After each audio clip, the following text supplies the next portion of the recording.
예수님은 자기 땅에 오셨지만 자기 백성이 오히려 영접지 아니했기 때문에 설 자리를 잃으셨습니다. 이스라엘의 중심지였던 이 예루살렘에서조차도 예수님을 배격하고 결국 예수님은 쫓겨나게 됩니다. 그럼에도 불구하고 결국 십자가의 피 흘리심으로 사망의 권세를 깨뜨리시고 부활하신 다음에 사랑하는 제자들을 통해서 이 성령의 권능을 허락하시고 마침내 예루살렘과 온 유다와 사마리아와 땅끝까지 점령토록 하셨습니다.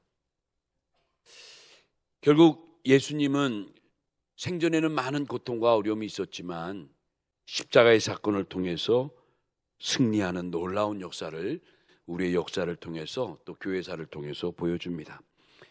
우리가 사도행전 1장 8절 말씀을 기억합니다.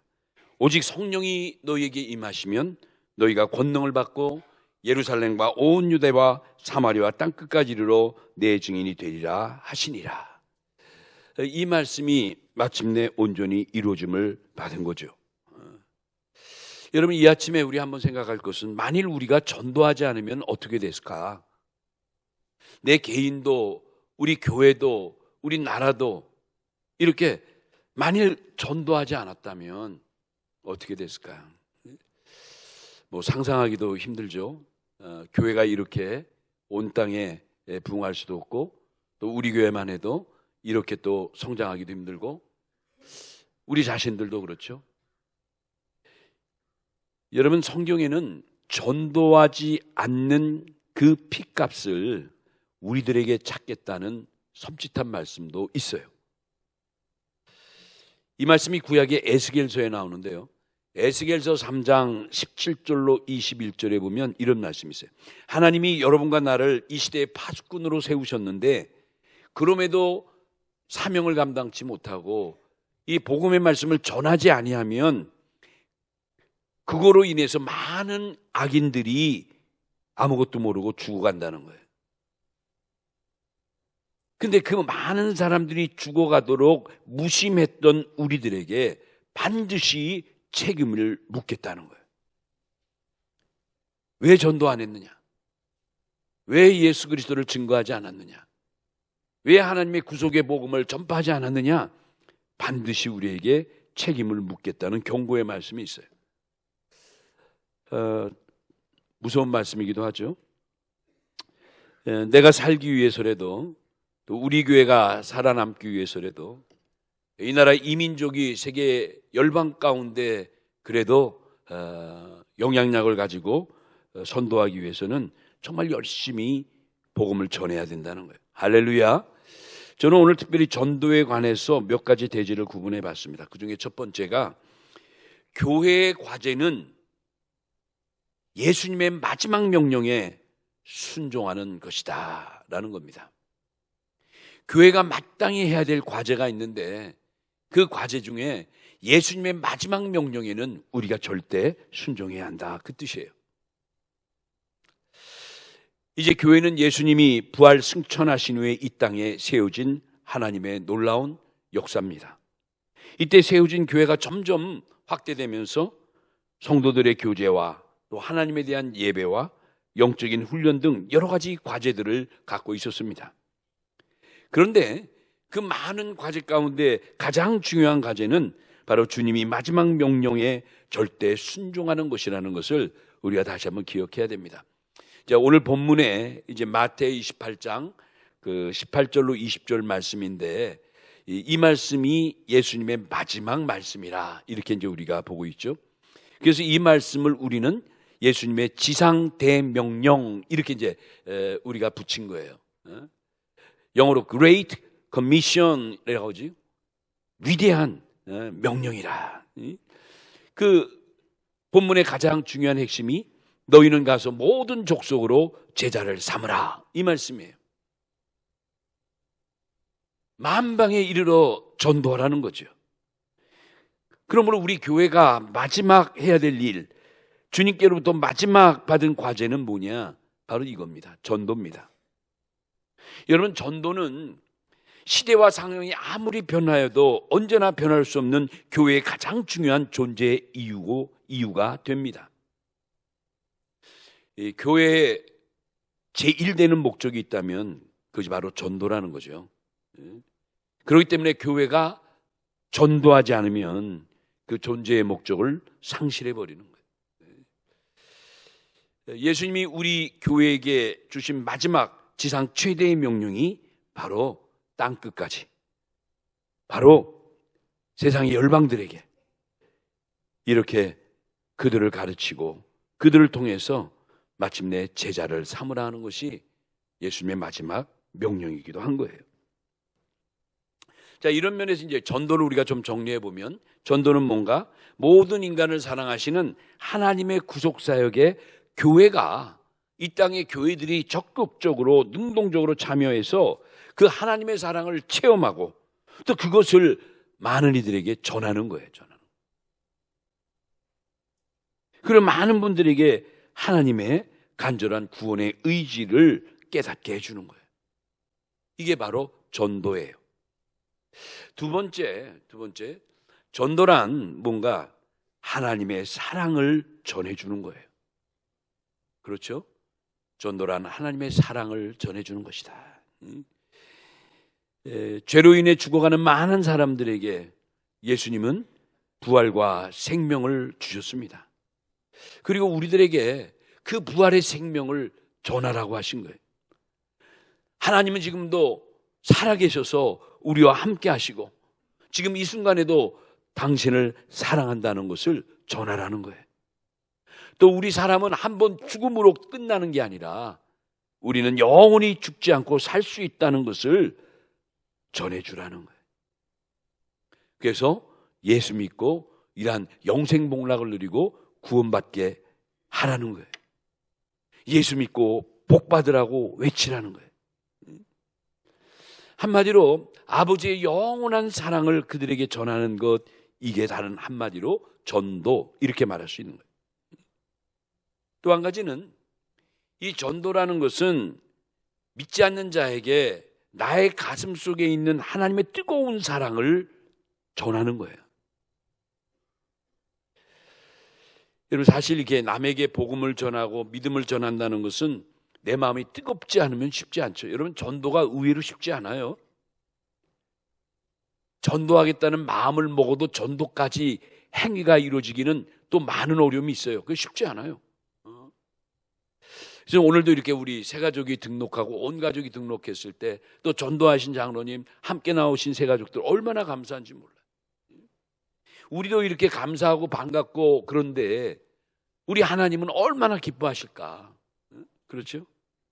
하나님이 가장 즐거워하고 기뻐하시는 것이 바로 전도라는 것을 이 아침에 여러분 꼭 기억하세요. 저 옛날 그 에레미야 선지자가 어느 날 은혜를 받고 그런 고백을 해요. 에레미야 선지자는 이스라엘 나라가 굉장히 어렵고 힘들 때 나라와 민족을 위해서 눈물로 지새우던 눈물의 선지자가 바로 에레미야 선지자예요. 이 선지자가 이렇게 외칩니다. 에레미야 20장 9절에 보면 이렇게 마치죠. 내가 다시는 여호와를 선포하지 않으며 그의 이름으로 말하지 아니하리라 하면 나의 마음이 불붙는 것 같아서 골수에 사무치니 답답하여 견딜 수 없나이다. 에레미야는 하나님 앞에 이런 고백을 하는 거예요. 내가 전도하지 아니하면, 내가 하나님의 말씀을 선포하지 않고 하나님의 이름으로 말하지 아니하면 내 마음이 마치 불이 붙은 것 같이 너무너무 답답해서 그 뜨거움이 내 골수에 사무쳐서 견딜 수가 없습니다. 여러분, 우리가 전도하지 않으므로 에레미야 같이 그런 뜨거운 답답함을, 내 골수에까지 그 뜨거움이 벅차오르는 것을 경험하십니까? 대단하죠? 전도하는 사람들의 특징 하나가 있어요. 여러분, 전도하는 사람은 모든 사람이 전도의 대상이니까, 그렇죠? 가까운 사람이나 먼 사람이나 건강한 사람이나 건강치 못한 사람이나 모두가 다 내 전도의 대상이 되니까, 전도한 사람의 특징 중에 하나가 뭐냐면 남에 대해서 미움이 존재하지 않는다는 거예요. 원수까지도 전도의 대상이니까 저 북녘 땅에 저 사상이 다르고 잘못되어가는 불쌍한 저들도 전도의 대상으로 여기니까. 그렇죠? 그러니까 전도하는 사람은 미움이 없는 거예요. 그 사람의 마음속에는 오직 뭐예요? 하나님을 향한 뜨거운 불붙는 사랑으로 화목만이, 일치만이, 하나됨만이 목적이 되는 거예요. 그렇죠?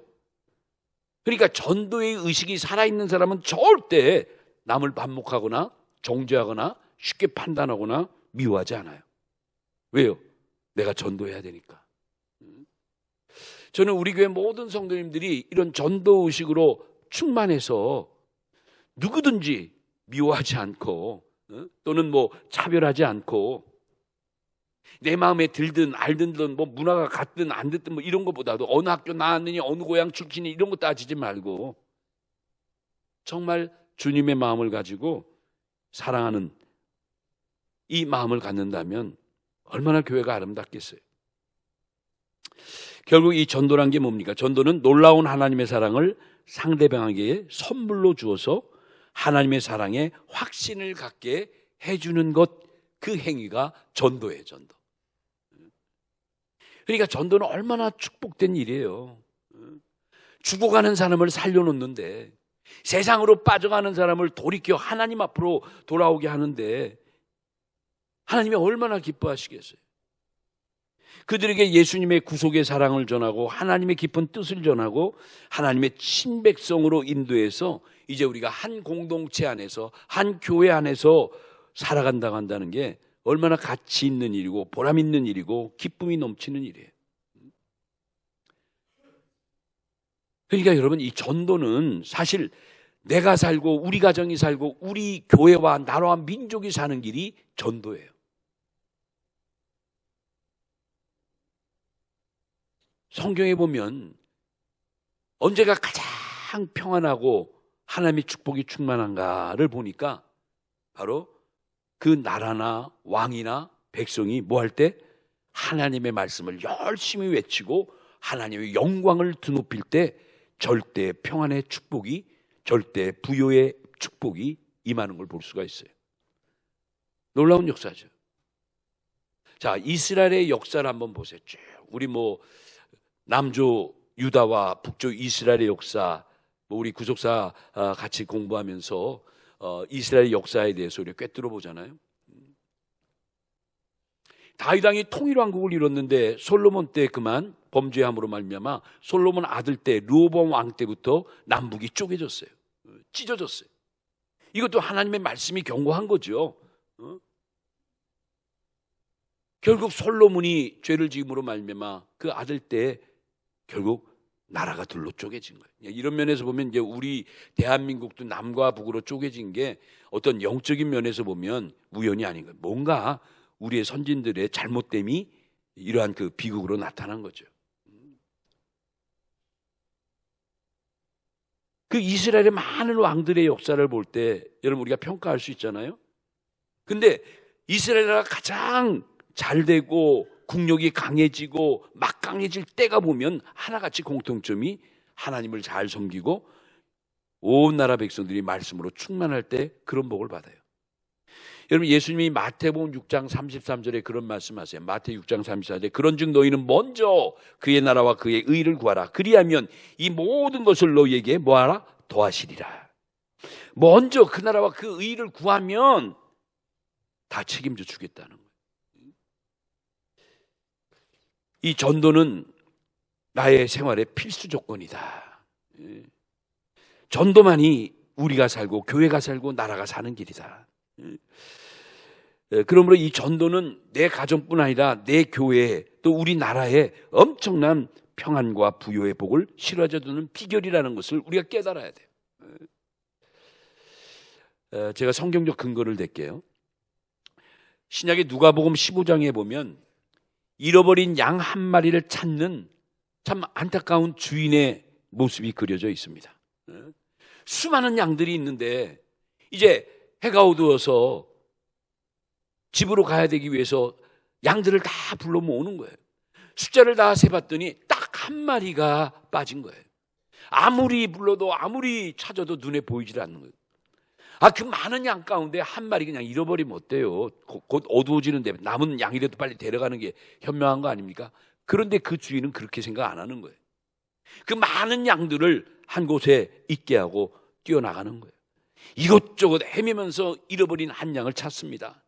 뭐 휘바람도 불어보고 소리도 내어보고 어디 있는지 구석구석 살펴보는데 눈에 안 띄는 거예요. 시간은 점점 가는데, 점점 어둠이 다가오는데, 그런데 저 비탈 한 구석에 조그만 양 한 마리가 꼬물꼬물 되는 거예요. 주인의 눈에 포착이 된 거예요. 주인이 얼마나 기뻤겠어요. 당장 내려가서 그 양을, 길 잃은 양을 찾아봤죠.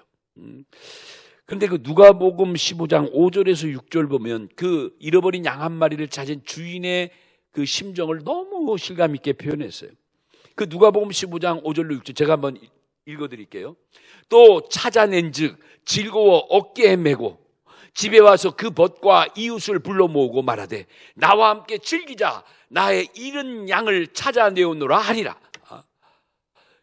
여러분, 이 주인이 얼마나 기쁜지 그걸 그냥 들쳐매고 한 마리를 들고 와가지고 집에 와가지고 동네 많은 사람들과 친구들을 다 불러 모았어요. 그리고 뭐랬죠? 나와 함께 즐기자. 뭐예요? 오늘 이 저녁 내가 쏠게.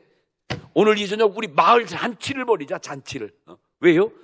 봤더니 나의 잃은 양을 내가 찾았다고 그 즐거움에 복받쳐서 온 동네 잔치를 선언한 거예요. 여러분 좀 뭐 말은 되지만 좀 이해는 그렇죠. 여러분 생각해, 잃은 양 한 마리가 얼마쯤 될까? 가격으로 따지면 그 수많은 동네와 친구들을 다 불러서 먹고 즐기는 동네 잔치를 하면 이 잃어버린 한 마리 가격 갖고 될까? 아마 그 잔치에 반드시 포도주가 있고 떡이 있고 물이 있고 뭐 양고기도 있을 수 있고, 여러분 그 잔치에 그 많은 사람 먹을 때 양 한 마리 가격하고 됐겠어요? 택도 안 되겠죠.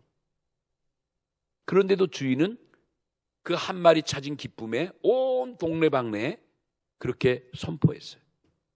다 같이 나와 함께 뭐하자? 즐기자고. 이건 뭘 의미하는 거예요? 인간적인 생각으로는 계산이 안 맞는 거예요.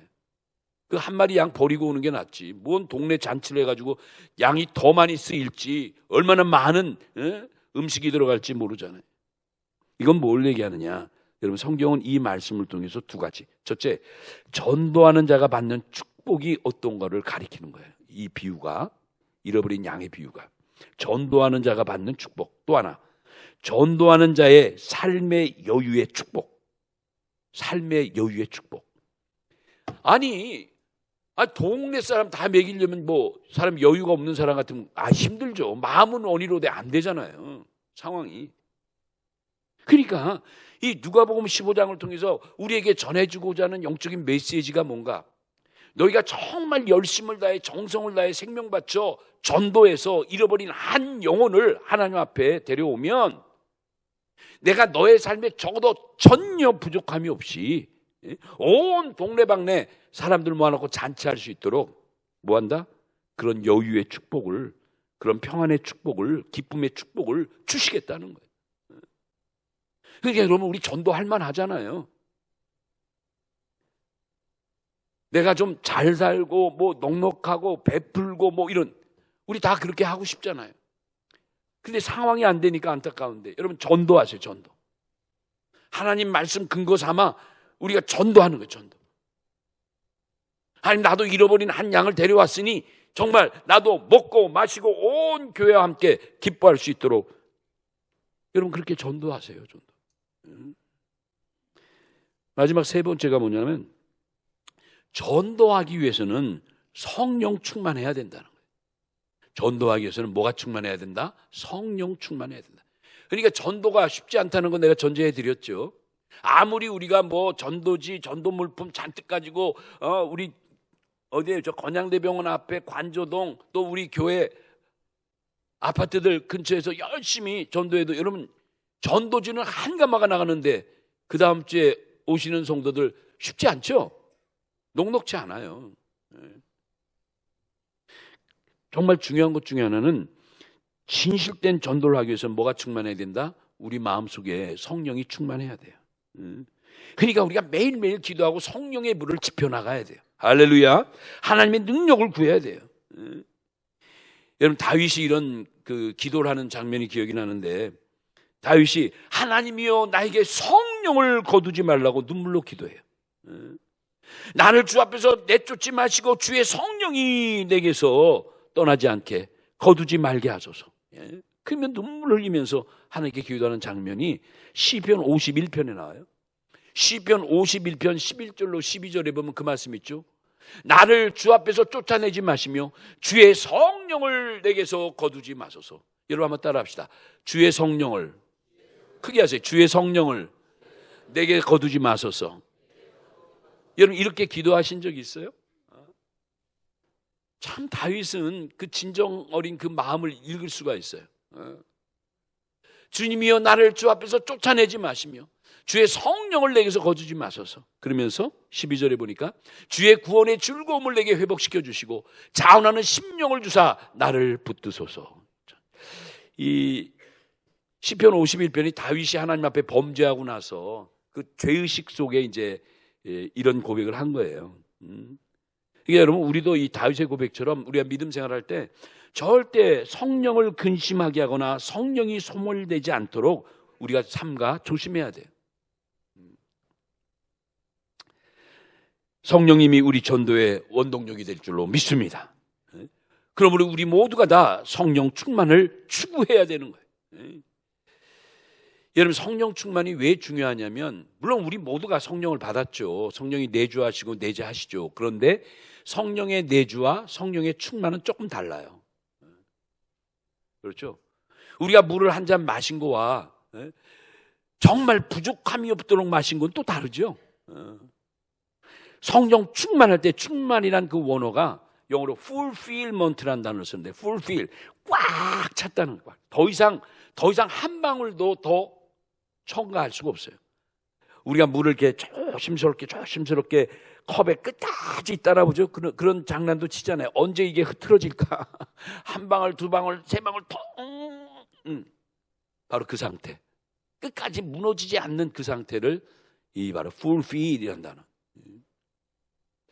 정말 나의 심령 속에 성령님이 그렇게 컵에 꽉 찬 것처럼 나에게 내재함을 내가 느끼고 있는가? 그러니까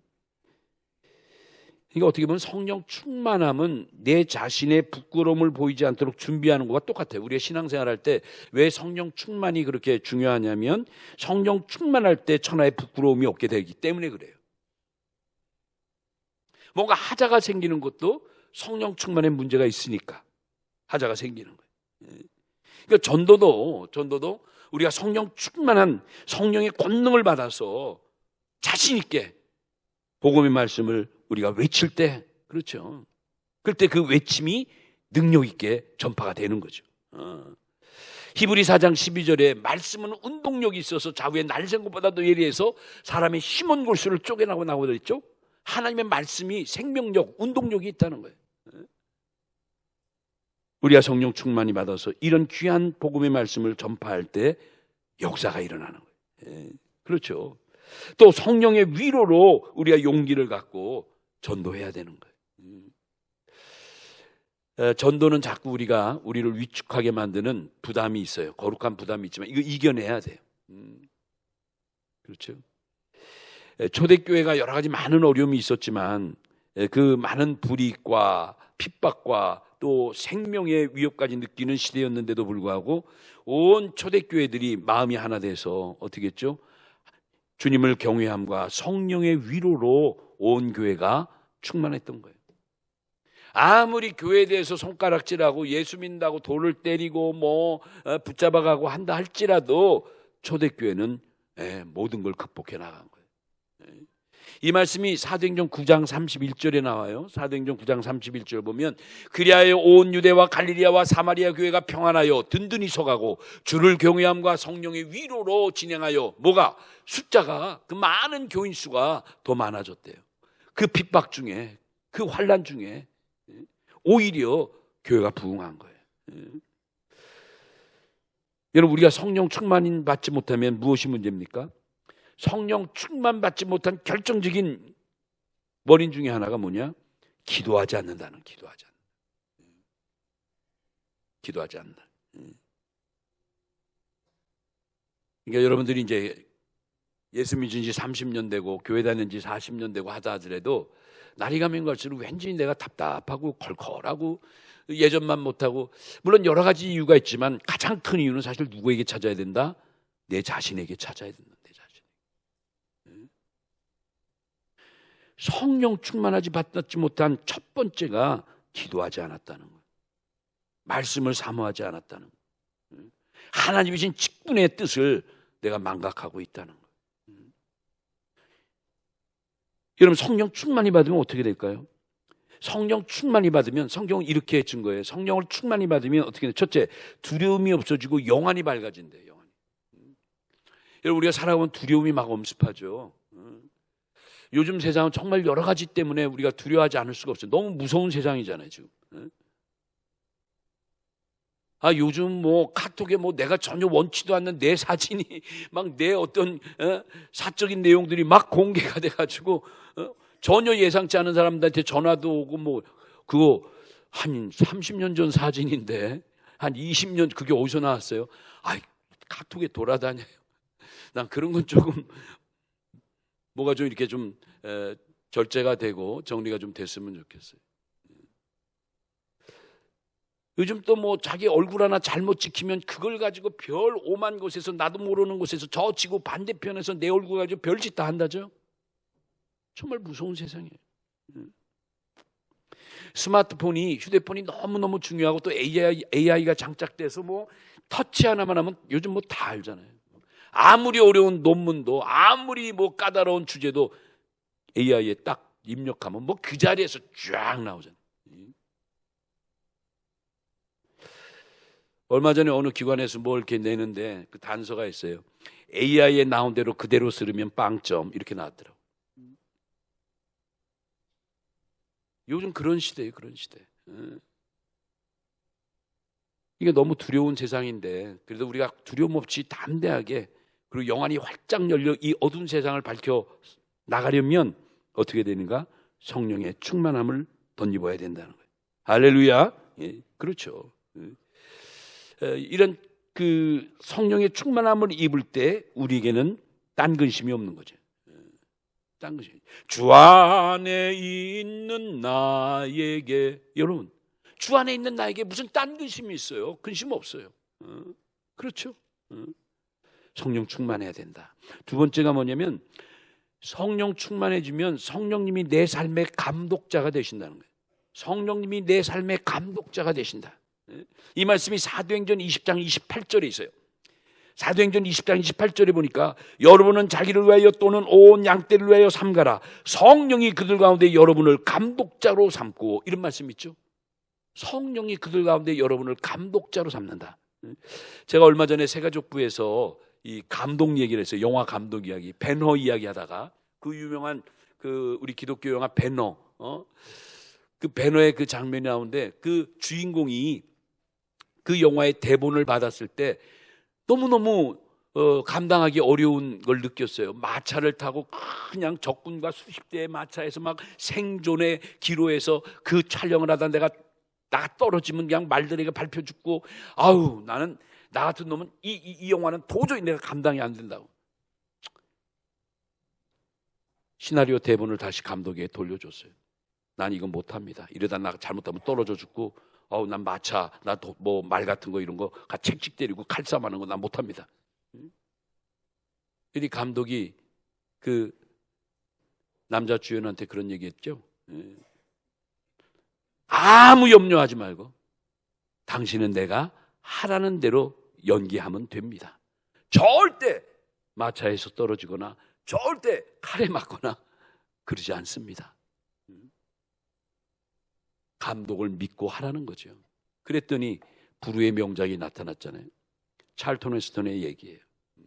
여러분, 저는 그 말씀을 들으면서 바로 그걸 느낀 거예요. 맞아. 우리 인생의 감독자는 우리 주님이셔. 우리 아버지야. 내가 뭘 걱정해? 뭘 내가 먼저 두려움을 느끼고, 내가 먼저 무슨 뭐 미리 감독하시는 분은 이것저것 다 생각해서 나를 기용하고 나를 배역했는데 우리는 쓸데없는 걱정하고 있는 거죠. 성령님이 우리의 삶의 감독자가 되시면 우리 아무 걱정할 것 없어요. 할렐루야. 그렇게 돼야 된다는 거죠. 세 번째는 뭐냐면 성령이 우리를 몰아쳐 나가는 거예요. 몰아쳐. 여러분 은혜 많이 받을 때, 은혜 충만할 때 어떻게 봐요? 나도 모르게 막 그 엄청난 일을 해내는 거죠. 해내고도 지칠 줄 몰라요. 피곤하지도 않아요. 몇 년 후에 내가 그때 그런 일을 했을까? 그렇죠? 전도하지 않고 못 견디는 거예요. 못 견디는. 제가 한번 얘기했잖아요. 제가 직장 다닐 때 신학교 막 가기 전에 무역회사 한 4, 5년 다녔다고 그랬잖아요. 그 회사 웬만한 여직원들은 우리 교회 청년회 다 오셨어. 상당히 많이 전도했어. 나중에 다 나가버렸었지만 장가가는 바람에 다 나가버렸어. 뿐만 아니에요. 직원들에게도 저 사람은 회사에 나오는 거야. 교회를 다니기 위해서 회사 나오는 거야. 그럴 정도로. 전도하지 않고 못 베길 때가 있어요. 그렇죠? 네 번째는 뭐냐면 기름을 치듯이 모든 것이 잘 돌아가는 거예요. 성령이 역사하면, 성령이 충만을 받으면 여러분 빡빡한 기계가 기름 몇 방울 돌리면 벌써 소리가 달라지죠. 뭐 그냥 이상한 막 부딪히고 깨지고 막 너무 듣기 싫은 소리가 났는데 기름 몇 방울 치고 하다 보니까 샥샥샥샥샥샥샥 나중에 소리도 없이 엄청 잘 돌아요. 여러분 성경에서의 기름은 성령을 상징해요. 잘 기억하세요. 구약이나 신약이나 기름은 특별히 성령을 상징할 때 쓰여요. 그러니까 우리 성도들은 은혜 안에서 항상 성령 충만해야 되는 거예요. 에베소서 6장 18절에도 보니까 모든 기도와 간구를 하되 항상 성령 안에서 기도하고 성령 안에서 열심히 기도하라는 거예요. 우리 모두가 다 오늘 말씀 듣고 정말 성령의 충만함을 덧입고자 애써야 되는 거예요. 그게 내가 사는 길이에요. 이제 말씀 결론 맺으려고 합니다. 성경에는 이렇게 복음을 전하지 않고 말씀을 전하지 아니하면 화가 있다고 엄중히 우리에게 교훈하고 계세요. 제가 이제 이 말씀이 물론 아까 에스겔서에서 나왔지만 그러나 또 고린도전서에 보면 고린도전서 9장 16절에 사도 바울이 그런 고백을 해요. 사도 바울이 거기 이런 말씀이 있죠. 고린도전서 9장 16절에 내가 복음을 전할지라도 자랑할 것이 없으면 내가 부득불할 일입니다. 만일 복음을 전하지 아니하면 내게 뭐가 있다? 내게 화가 있을 것이로다. 물론 뭐 전도하지 않으면 화를 입는다고 뭐 단편적으로 얘기하는 건 좀 그렇지만 바울은 이 말씀을 하게 된 그 배경이 뭐냐면 그만큼 전도의 사명감을 뜨겁게 느끼고 있었다는 거예요. 마치 저 구약의 에레미야처럼 복음을 전하지 아니하면 마치 내 속이 불이 붙는 것 같아서 견딜 수가 없다는 그의 고백처럼 바울도 그런 고백을 하는 거예요. 말씀 맺을게요.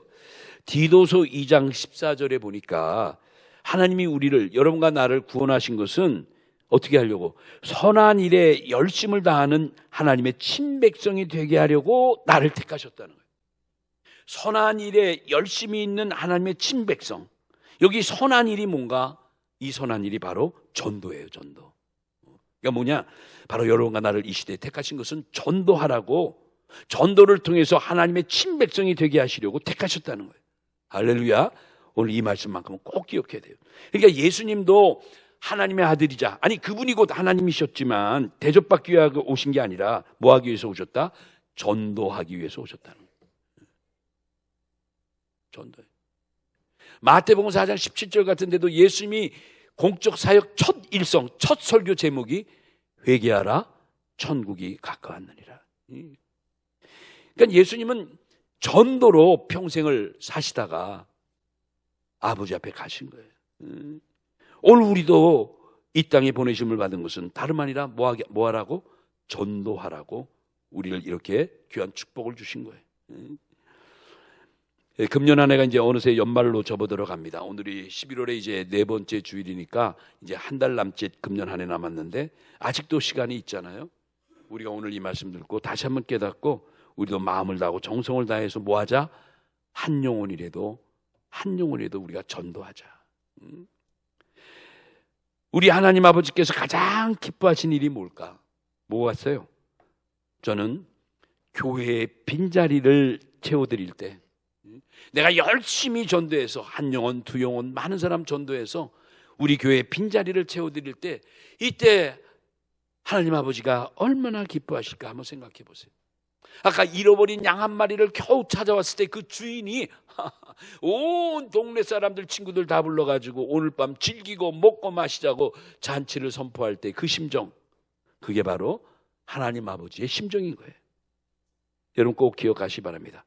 우리 나라가 살고 우리 교회가 살고 우리 자신이 살기 위해서라도 우리는 뭐 해야 된다?